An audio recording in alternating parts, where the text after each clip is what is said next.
तो rectilinear figures basically ऐसे figures हैं जो कंप्लीटली लाइन सेगमेंट्स के द्वारा बनाए जाते हैं और इनमें से कुछ टाइप्स इनके आपको दिख रहे होंगे, जैसे कि पैरेललोग्राम है, रोम्बस है, स्क्वायर, रेक्टेंगल, ट्रेपेजियम, ये सभी आपके रेक्टिलिनियर फिगर्स होते हैं। और ये सारे फिगर्स आप देख रहे हैं 4 लाइन सेगमेंट्स के द्वारा बनाए जाते हैं। तो ऐसे फिगर्स को हम क्या बोलते हैं? Quadrilateral.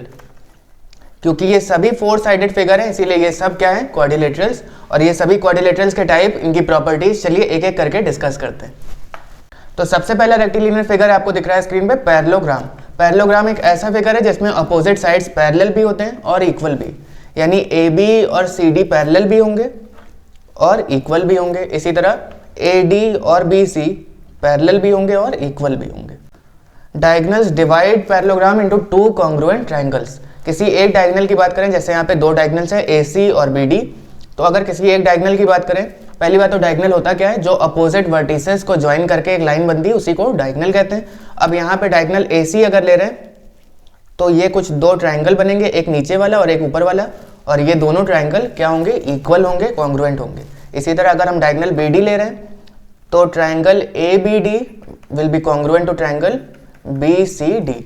Alright. Third is diagonal bisect each other. Parallelogram के जो डायगोनल हैं एक दूसरे को बाइसेक्ट करते हैं। मान लीजिए बी डी की लेंथ है 5 सेंटीमीटर, तो ओ डी और ओ बी दोनों कितना हो जाएगा? 2.5 ईच। इसी तरह अगर ए सी की लेंथ 7 सेंटीमीटर है तो ए ओ विल बी 3.5 और ओ सी विल बी 3.5। यहाँ पे डायगोनल्स इक्वल नहीं होंगे लेकिन बाइसेक्ट जरूर करेंगे, ठीक है। इसके अलावा क्या है? अपोजिट एंगल्स आर इक्वल, यानी एंगल ए और एंगल सी बराबर होगा, एंगल बी और एंगल डी बराबर होगा। Sum of adjacent angle is 180 degree. इसका मतलब angle A plus angle B, ये दोनों एडजेसेंट एंगल है, इनका सम 180 होगा। इसी तरह सी प्लस डी का भी 180। ऑलराइट। तो अगला फिगर है रोम्बस, और रोम्बस एक पैरेललोग्राम का सब केस है। हम कह सकते हैं कि rhombus is a parallelogram, every rhombus is a parallelogram. और ऐसा क्यों है? क्योंकि देखिए पैरेललोग्राम में अपोजिट साइड्स इक्वल होते हैं और रोम्बस में क्या होगा? सारे साइड्स इक्वल होंगे। तो बाय डिफॉल्ट जो अपोजिट साइड है वो भी इक्वल हो गया, इसीलिए पैरेललोग्राम का ये सब केस कहा जाता है। इसमें क्या हो गया? All sides are equal, diagonals intersect at right angles, यानी जहां पे डायगोनल इंटरसेक्ट कर रहे हैं पॉइंट ओ पे, वहां पे 90 डिग्री का एंगल बनेगा। Next is diagonals bisects the angle of rhombus, यानी एंगल ए और एंगल सी से होते हुए डायगोनल जा रहा है तो इनको ये बाइसेक्ट करेगा। मान लीजिए एंगल ए 60 डिग्री है तो ये 30 और 30 ईच हो जाएगा। इसी तरह एंगल बी और एंगल डी भी बाइसेक्ट होगा, हाफ हाफ में डिवाइड हो जाएगा। अगर एंगल डी एक्स है टोटल तो ये कितना हो जाएगा? x/2 और x/2 में स्प्लिट हो जाएगा अलग अलग, ठीक है। तो अगला फिगर है रेक्टेंगल, और रेक्टेंगल का भी बेसिक तो आपको पता है कि ए बी और सी डी बराबर होंगे, जिनको हम लेंथ कहते हैं। इसी तरह ए डी और बी सी को ब्रेथ कहा जाता है, ये इक्वल होते हैं, यानी यहाँ पे अपोजिट साइड्स पैरेलल होंगे और इक्वल भी होंगे।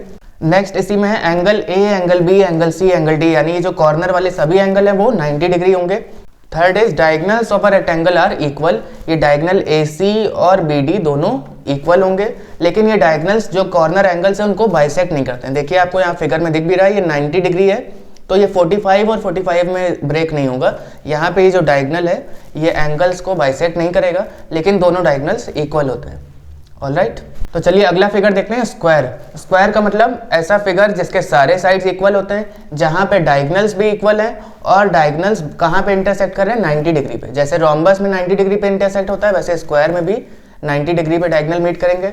सारे साइड्स इक्वल हैं, ये तो ऑलरेडी आपको पता है। डायगोनल्स यानी कि ए सी और बी डी ये भी इक्वल होंगे, और इसके अलावा diagonals bisects the angle of rhombus, that means angle A, angle C ये सभी बाइसेक्ट होंगे।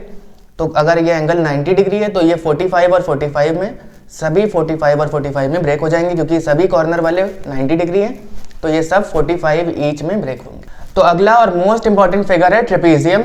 इसमें क्या होता है? One pair of opposite sides are parallel. यहाँ पे ए बी और सी डी पैरेलल होंगे, लेकिन ए डी और बी सी आपस में पैरेलल नहीं होंगे। इसके अलावा ई एफ, ये जो लाइन सेंटर से इनके मिड से जा रही है ए डी और बी सी के, इसी को हम लोग क्या बोलते हैं? मीडियन। और ए बी और सी डी को क्या बोला जाता है? पैरेलल साइड्स को बेस, ठीक है। और सबसे इंपॉर्टेंट है इसमें angle A plus angle D, इनका सम 180 होगा। इसी तरह angle B plus angle C, इसका सम भी 180 होगा।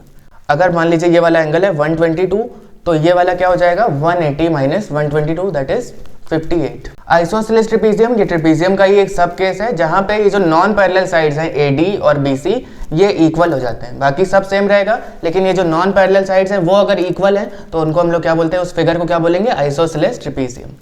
ठीक है, आई होप स्टूडेंट्स आपको रेक्टिलिनियर फिगर्स के सारे फिगर्स, उनकी प्रॉपर्टीज अच्छे से समझ में आई होंगी। अगर आपको फिर भी कोई डाउट है तो कमेंट में ज़रूर पूछिएगा।